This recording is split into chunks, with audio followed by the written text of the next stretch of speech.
Welcome to the Brigham Young University Family History Library webinar series. My name is Braden Knudsen. I'll be your host for this webinar today. Feel free to participate in the polls we have down at the bottom of the screen as we go through some of our announcements. Our next webinar will be titled Revolutionary War Records, Patriots to Hessians, and that webinar will be on Friday, the 22nd of September at 4:30 p.m. Mountain Time. So that's this Friday. So we would invite you to come back and watch that one. It'll be another good one. So we'll be pleased to hear from James Tanner, who will be giving a presentation titled Basic Series, Part 1, Getting Started with the FamilySearch Family Tree. So this is part 1 of a Part 3 series, so Parts 2 and 3 will come later on this month, so keep your eye out for those so you can join us and make sure you let anybody else know that would be interested in these topics. And remember that we do upload these videos to YouTube so they can always be watched on demand later after they've been uploaded. So James Tanner has a bachelor's degree in Spanish and a master's degree in linguistics from the University of Utah. He received a Juris Doctor degree in law from Arizona State University. He worked for 39 years as an Arizona trial attorney. He previously owned a retail computer business and an Apple Macintosh software company. James has over 35 years experience in genealogical research and is a blogger for Genealogy Star and the blog Rejoice and Be Exceeding Glad. He served for 10 years as a missionary at the Mesa, Arizona FamilySearch Library and is currently serving at the BYU Family History Library. He is the co-author or author of over 25 books on genealogical research and has presented at expos and conferences around the U.S. and Canada. James has 7 children and 33 grandchildren. So as we turn the time over to James, just a reminder, we do have a questions box on the right-hand side, and you're welcome to submit questions at any time during the presentation. And we'll turn the time over to James. Howdy, this is James Tanner. Glad to be back for another BYU Family History Library webinar, and remind everyone that these webinars are uploaded to the BYU Family History Library YouTube channel. That's on youtube.com. And today we're going to start out with a little bit of a different type of webinar than we've been doing. This one we're going to call the Genealogy Basics series, and this is part 1. We're going to introduce the series here. And this series is going to be based on the FamilySearch Family Tree program, and also on the content of the program called the Family History Guide. And the Family History Guide is the official training resource for FamilySearch, and it is located at thefhguide.com, thefhguide.com. And the FH Guide is also free. It is a structured, sequenced, best-in-class learning environment. And what we mean by structured is that there are lessons, there are projects which are divided into goals, which are divided into choices, and each of these are steps in learning basic functions. And it's not aimed at beginners, but it's aimed at the wide spectrum of people who are using the computers to do family history.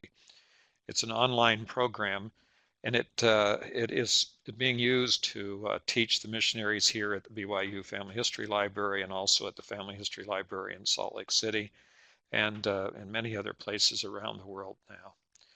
But we're not going to go directly through the Family History Guide in this series, but it will be based on the same information and steps that are involved in the Family History Guide itself.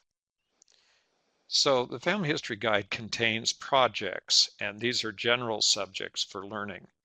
And next, the projects are divided into goals, choices, and there are instructions and resources. So all of these are links and explanations, and it's structured so that as you begin, you can skip over anything that you know and just continue to get to the things that you don't know. For example, there is a project on DNA, and if you don't know anything about DNA, it takes you step by step through the whole explanation of how DNA works with genealogy, and other things like that that are extremely valuable resources. And each of the projects, each of the goals, excuse me, have choices, and these are different aspects of a goal that you can try, and they're shown in a suggested sequence. But you can always determine the order that you want to learn the choices, and you can jump around and come back. And many people are now using the Family History Guide as a research resource, a place to go to remind ourselves how to do things like merge records or to do other things that are important. One thing about the Family History Guide is that it's now contains instructions for all 4 of the FamilySearch partner programs: FamilySearch, Ancestry, MyHeritage, and Find My Past. And so you can choose a track and follow through and learn how to use Find My Past or MyHeritage or Ancestry, as well as FamilySearch. And the instructions you get in the program are steps you follow to complete a choice. Once you've completed a choice, you can move on to the next choice. Each of the choices have resources that are linked to helpful articles, videos, and there are thousands of resources attached to the program. So it becomes a reference as well as an instructional website.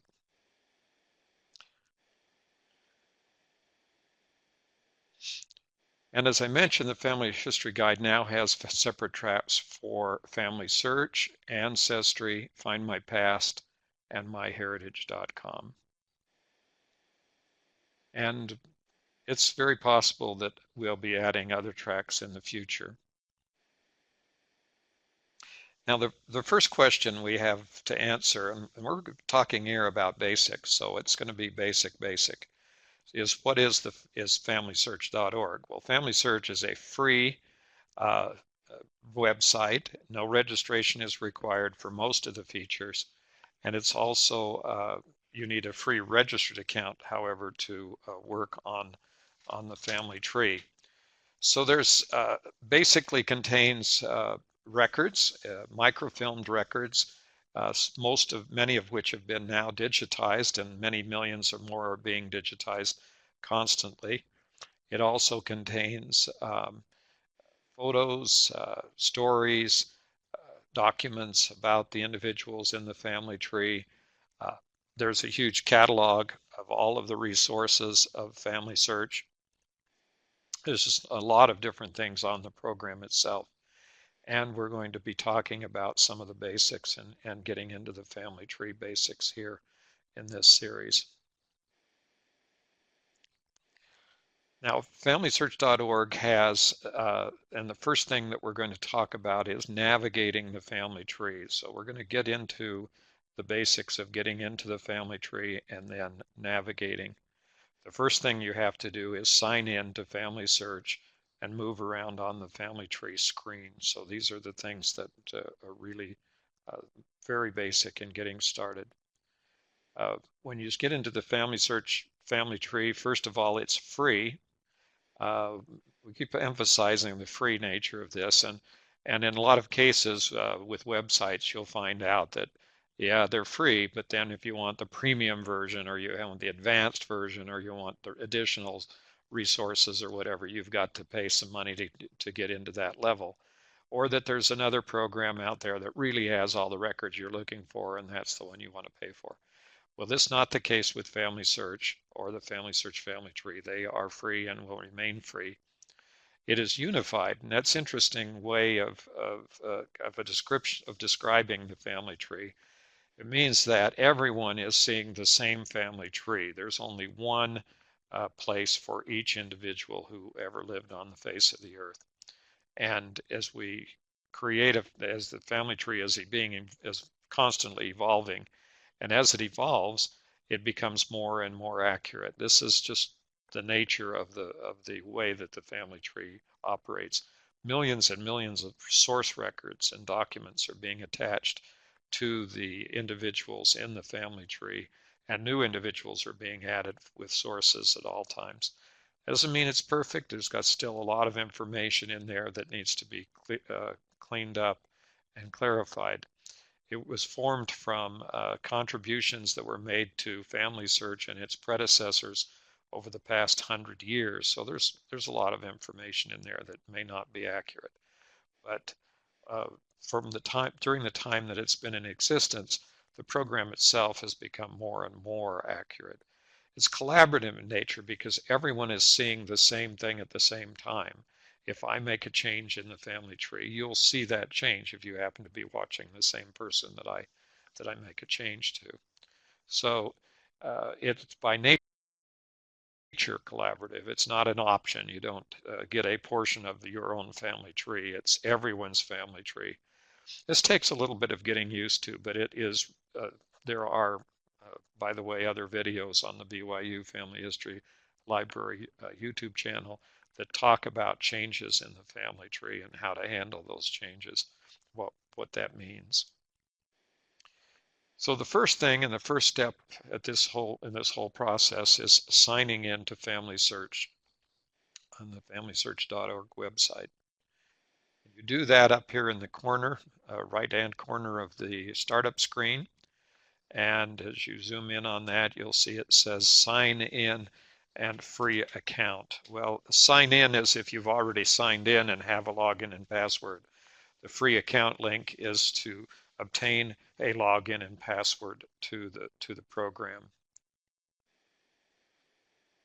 So when you click on the sign in, you get a screen that asks you to fill in your username and your password. Now, over the past few years, as we've worked with the FamilySearch.org website and many other websites that have logins and passwords, those of us who work in the family history libraries, like I have for the last few years, spend most of our time actually, the most common problem is a loss of the login and password, that people just either forget it or can't remember, can't even find where they wrote it down, whatever. The answer here is make sure that you record, when you sign up for the first time, record your username and password and make it in a place that you can find and that you can get back to conveniently. They are, for most purposes, are there for privacy purposes and for preventing other people from using your portion of the tree.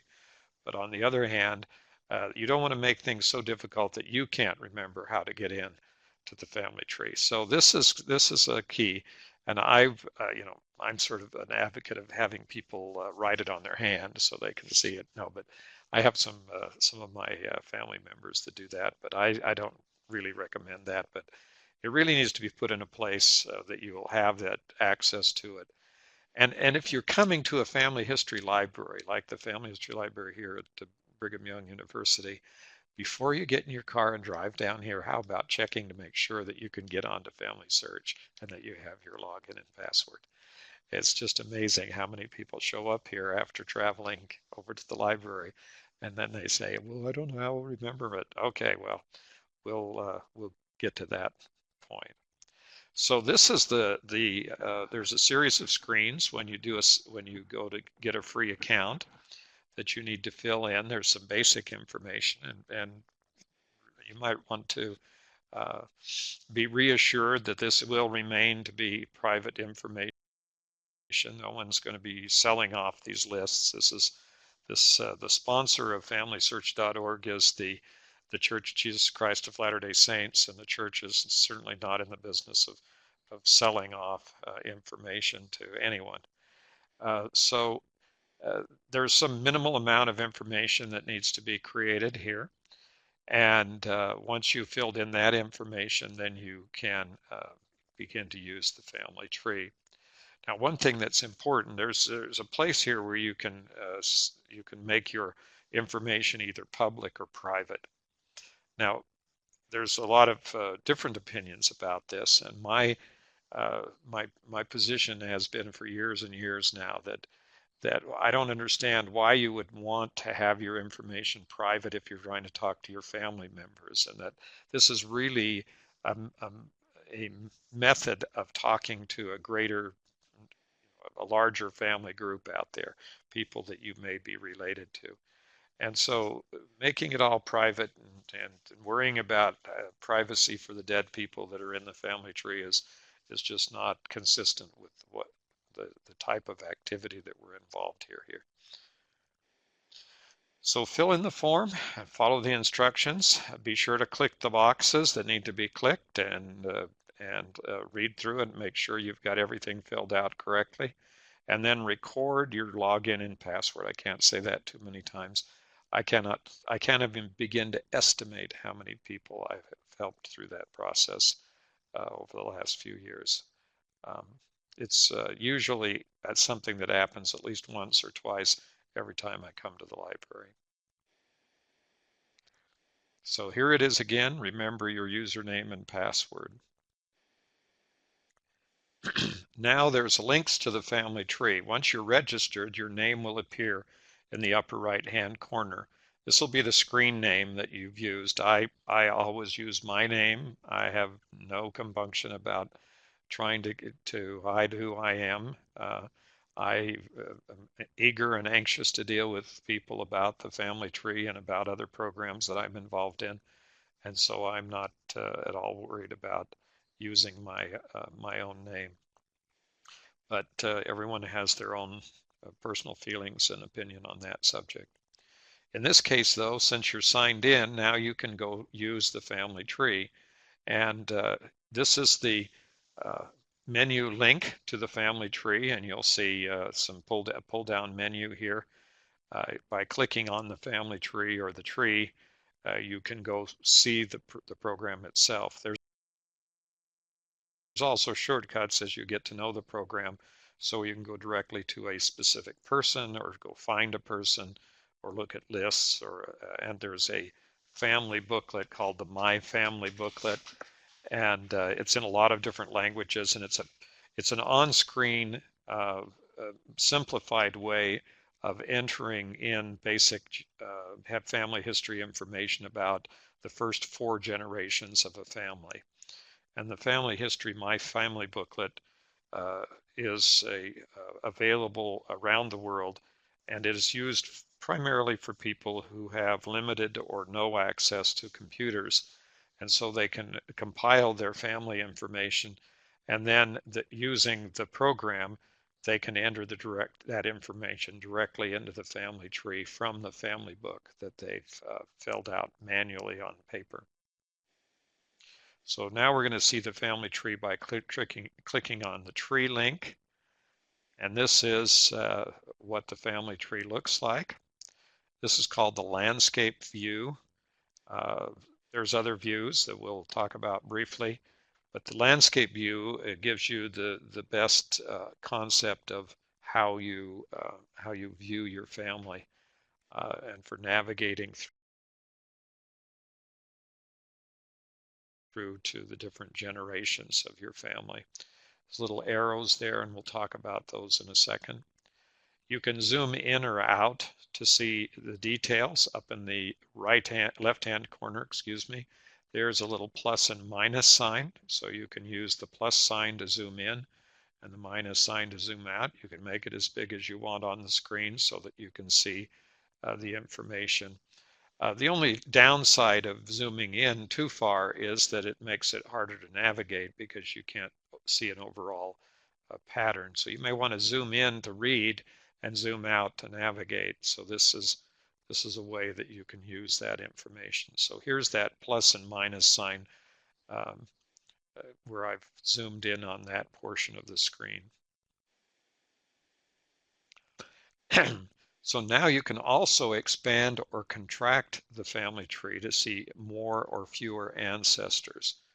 If you look at at each of those little cards there for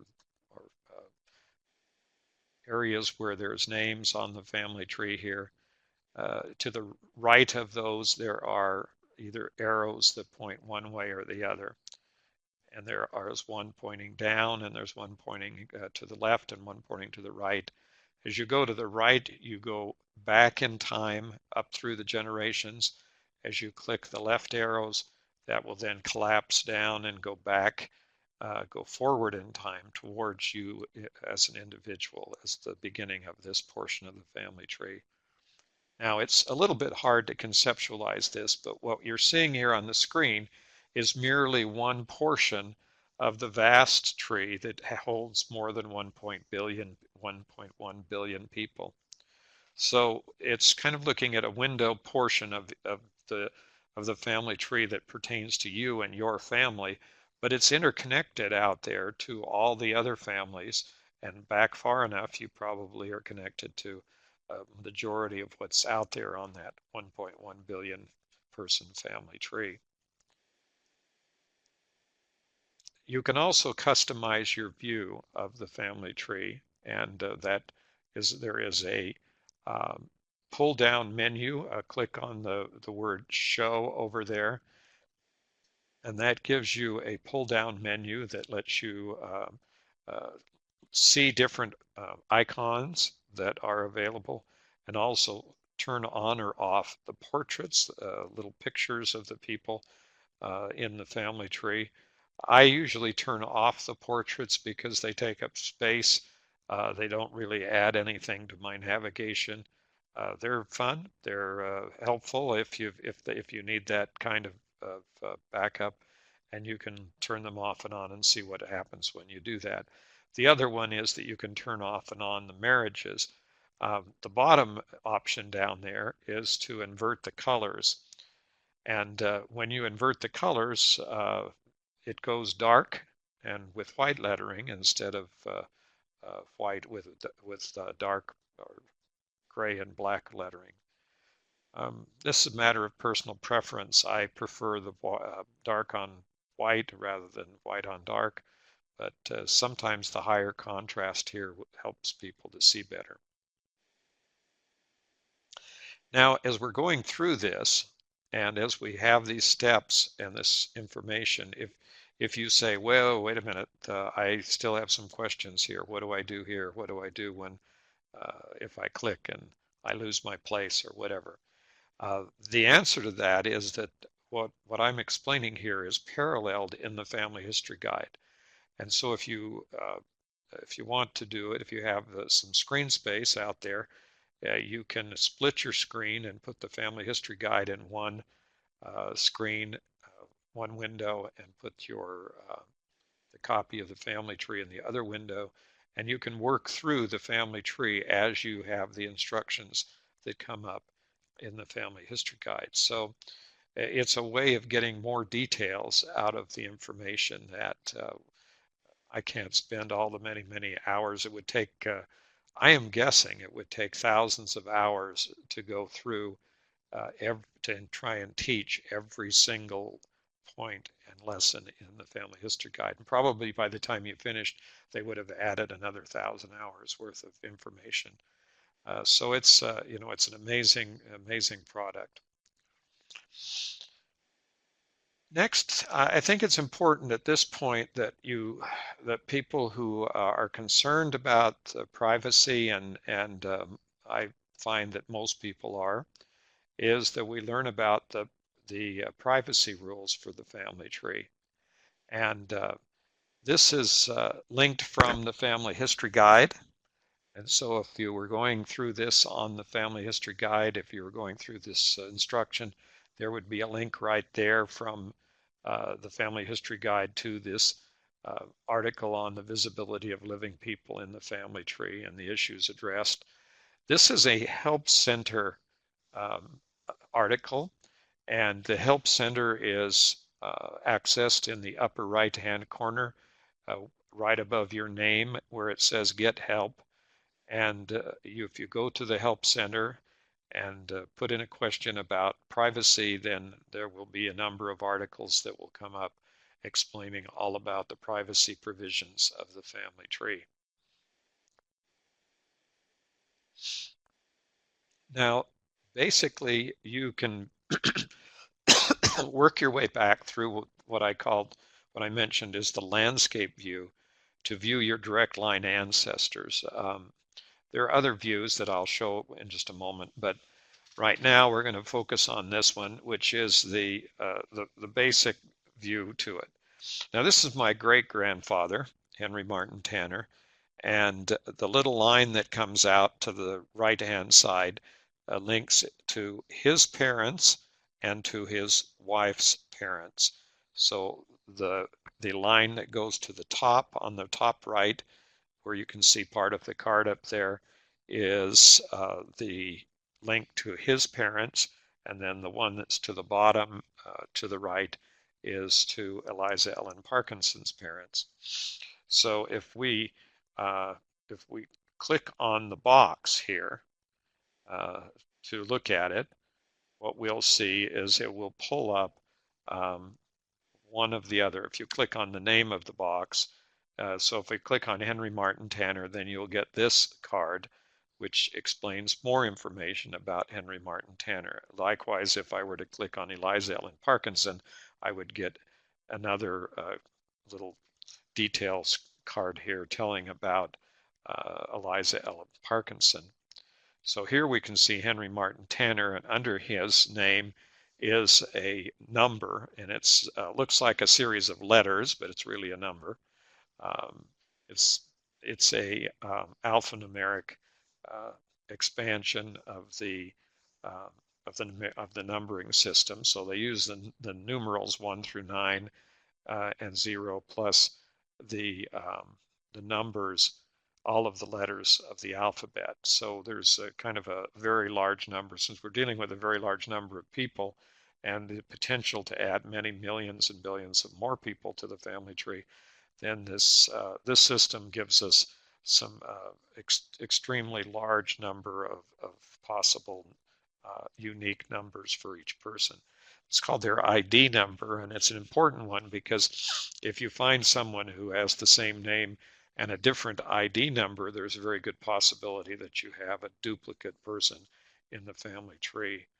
We're not going to talk about merging those duplicates on this presentation, but eventually what I would hope to do is expand this series into other parts of the FamilySearch.org website. Okay, so in addition, you're getting some basic information about this individual, his birth, date and place, and his death, date and place. Now, if that information is missing, it's missing, and that means we have an opportunity there to do some research and fill in that information from the records that we have now available. Uh, then below that, there's some boxes, little ovals that have numbers of sources and memories and discussions. And in this case, because I am a member of the Church of Jesus Christ of Latter-day Saints, and because I have signed in with an LDS account, or an account that says I am a member, then information concerning the church's temple ordinances are also shown as to whether they are still complete or incomplete. In this case, the grayed out means they've been all completed. There's two more links at the bottom of this card. One is to the family tree itself, which will take you to Henry Martin Tanner's tree, and to the person, which, by the way, is the same as clicking on his name again. So there's two ways to get to that. You can click on the person, or you can click on the name. This name, this person here, Henry Martin Tanner, showing him in his detail page, is even more information about Henry Martin Tanner. And you can see this, to see the ancestors page, you need to click on those links, and this will bring up this page as you think. So here we are at Henry Martin Tanner's ancestor page, or detail page, and you can click on that link underneath his name as opposed to the one that's right above the photo, and see his tree. What that means is that that puts Henry Martin Tanner in the center of that landscape view, so that to the left are his descendants and to the right are his ancestors. So this would put him in what we call the first person position on the landscape. Okay, now having done that, now what we have is Henry Martin Tanner in the center of the landscape view, with his parents above him and his wife's parents below, towards the bottom of the screen. And this is merely a convention. This is a, a sort of a stylized representation, excuse me, of what happened in the old pedigree sheets that were done on paper years ago. So it's kind of a part of kind of a way of indicating that those different relationships. There are other ways of doing those relationships, and like I say, we'll get to those. So here we have Henry Martin Tanner in the center with his wife, and we have his parents. Now, at this point, if you wanted to, and if you had some purpose for doing this, you could produce a 4-generation pedigree chart or a family group record for printing. And when you look at the sheet, at the detail page, you'll see over on the right-hand side some choices with regards to printing off a specific sheet. Some of us, by the way, just simply avoid getting involved with printing off a bunch of paper. We use the family tree as our place to keep the information that we're finding out about our families. However, everyone, there's still a lot of people out there that need or have or work more easily with paper products. And so we do have an option to print a pedigree, a portrait pedigree, a fan chart, a family group record, which is all the information in a family. Now, little caution here, folks. The problem is that people have been adding sources, and we haven't focused on the sources or the memories, but the sources here can be, in this case, there can be tens and dozens of sources. It could be as many as 50 or 60 or even 100. In some cases, there could be more than 100 and into the thousands of sources. That's all possible. And if you click off a family group sheet, you have two options here. One is family group sheet without the sources, and the other one is with the sources. And the reason I mention that is if you happen to choose family with sources and you happen to have one of those ancestors that has a long list of sources, you may use up a whole pile of paper printing off one family group record, and that may not be what you intended to have happen. So just be aware that there is, when they add the sources there, that could add many pages. Fortunately, you can preview before printing, and so if you end up accidentally printing with sources and you look and find out that it's 50 pages long, then you can cancel that and not go ahead and print the record that you've selected. Okay, so you can also view the children of a selected couple. So here we go with, once again, with Henry at the beginning of this pedigree. And down at the bottom, there's of his little card there's a link, a down arrow link to click on to view the children in a pull down menu. So if I do that and click, then I start to see the list of children. And this is a scrollable list. So if there are more children than view in that you can see in that pull down menu, then when you go down and click in that menu, you can scroll that list up and down to see all of the children. In this case, Henry and his wives had 17 total children, so it was a big family, and you really do have to scroll.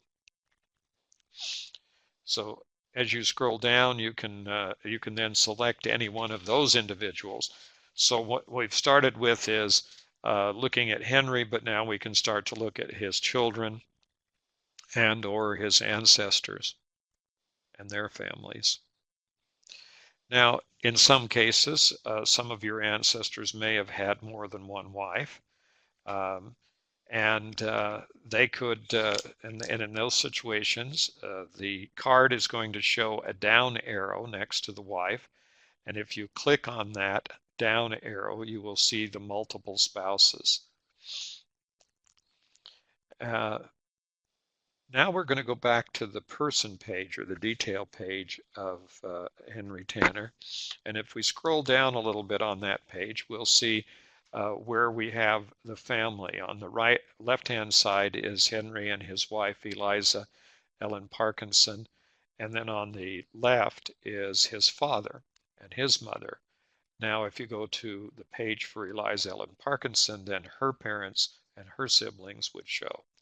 On the right-hand side, you're seeing a list of individuals who are part of Henry Martin Tanner's parents' family, and also showing his siblings, his brothers and sisters. And the highlighted person in that list is Henry himself. Now we can jump to the top of the menu bar up there on any of the pages that we're looking at, and we can see there are a lot of options. There's the tree, which we have looked at. There's a person, and the person list has also got a little down triangle arrow there, and it will show you up to 50 of the people that you have last looked at. So it's sort of a memory of everyone that you've clicked on and looked at in the program for the last 50 people. And then the find menu is what we're going to look at right now. And the find menu is gives you some options. And first of all, you can find by name. So if you need to find somebody in the family tree and determine if they're there, you can do that to start out by putting in their first name, last name, and some additional information. Now, there are certain other fields here in this form that may not be obvious. First of all, you have birth, christening, death, burial, marriage, spouse, father, mother. By clicking on those highlighted words, you can add additional information for your search. I kind of there's kind of idea here is that I've never quite understood. That is, if you don't know this information, then how are you going to find the person? But on the other hand, if you know the information, why are you looking for them?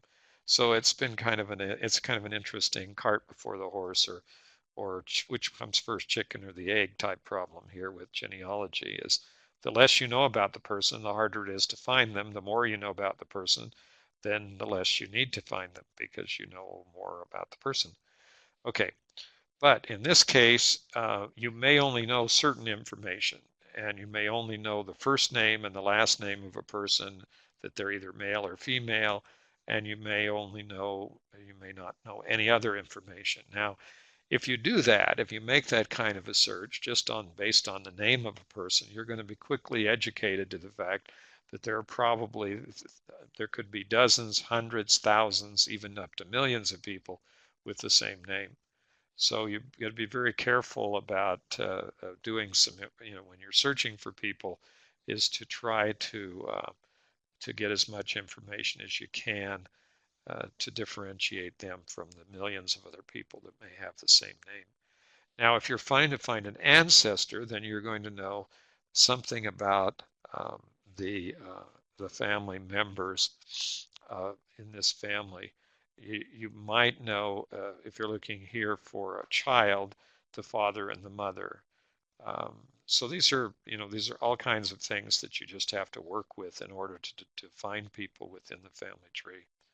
So the person link takes you to the last 50 people viewed, and here's a click down on the person. This shows the last few people. There's a scrollable screen here, so you can scroll down to see even more people. And this is automatically populated by your looking at people, clicking on their names and going and looking at their individual records. And from that, you're able to see this list of people that you've clicked on. Very useful for going back to someone who may be 8 or 10 generations back, and you might have to click a lot of times to find the person. But if they're on this list, you can just go directly to that person. Now here we are to the alternative views. And the alternative view situation is with this landscape view, which is here on the left. And that's the one we've been looking at so far. The next view over is called the portrait view, and it's designed primarily to highlight those of your ancestors who have photos. Now, when your ancestors get back to about 1850, you're going to run out of photos because photography was only developed in 1838 and became popular only in the 1850s. So it's going to be very rare that you will have a photo back to the 1850s, and even rarer to any earlier than that. But as far as the first 4 or 5 generations, perhaps, it's very possible that people in the family will have put photos into the program. And so you're going to see perhaps more photos than you would expect as you get into the program, particularly. Now, people have come up with this idea. When I talk to them, they say, well, you know, none of my family was ever members of your church, and nobody's ever done any genealogy, and da da da da. Well, those are the people that are usually the most surprised to go onto the family tree, because what they find is that they connect back to families that have been researched that they were not aware of, and there may be a lot of information about their ancestors that they had not did not understand or realize was actually there. So next, this is called the portrait view, and you can use this. I find it a little bit cumbersome for doing for navigating because it usually runs people off the screen. It's possible if you have a very large screen that you'll be able to see and use this portrait view, and some people actually do. The next screen is the fan chart view. And on the fan chart view, you have the person you're focusing on is in the center, in this case, Henry Martin Tanner, and all of his ancestors are shown, his parents, and then the next circle out is his grandparents and great-grandparents, so forth. And the little fan tail at the bottom are his children and his wife. And so you can see, you can navigate here by clicking on the names, and they will take you back to those detail pages, just as in the other views. So in each case, you can always click on the person and go directly to the person's page that has all the detail information if it's available.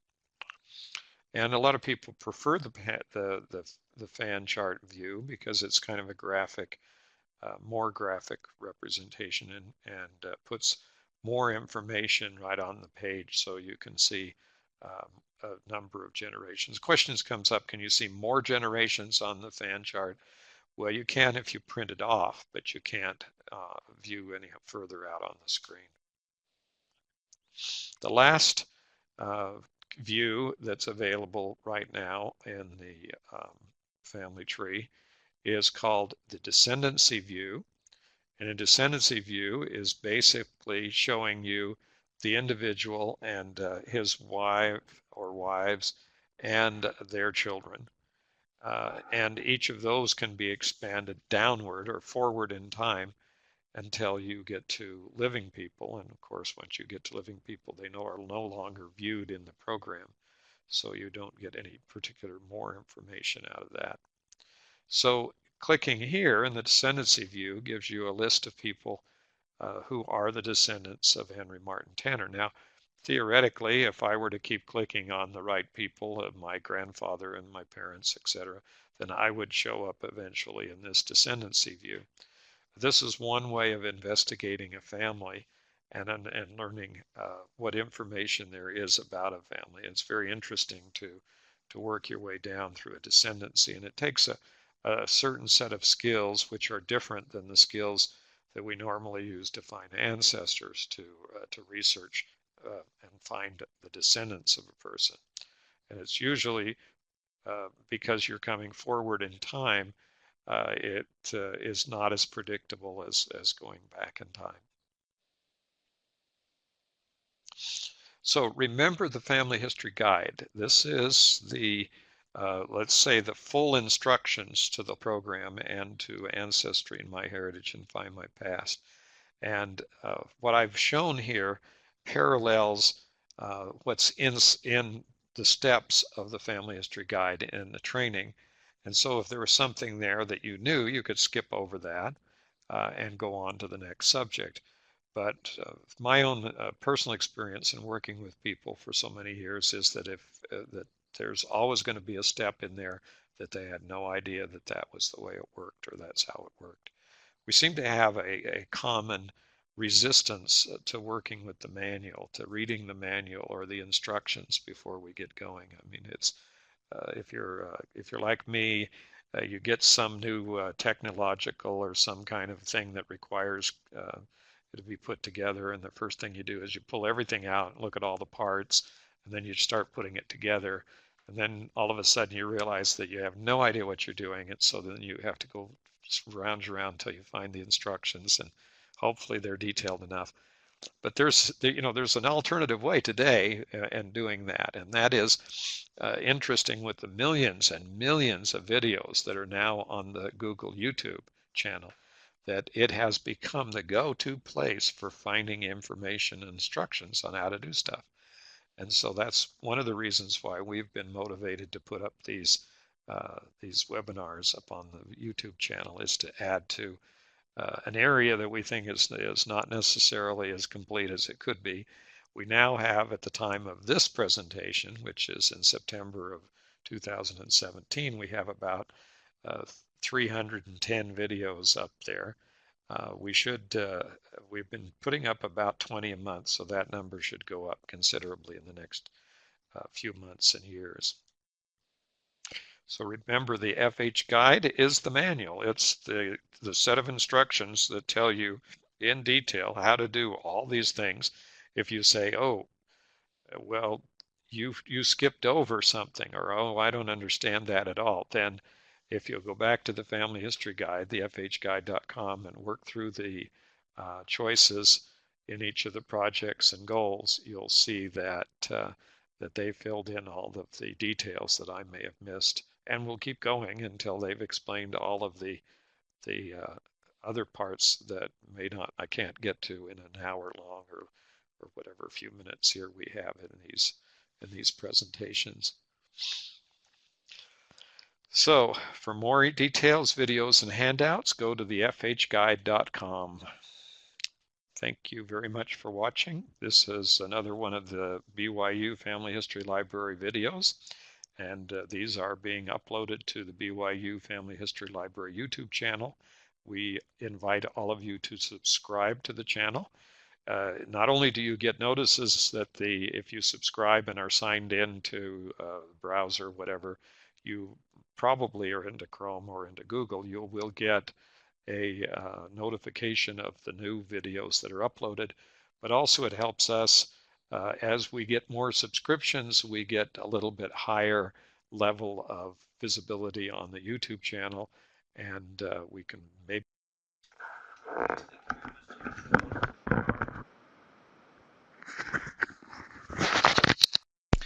Okay, well, thank you very much, James, for the wonderful webinar, the hard work that you do to put into preparing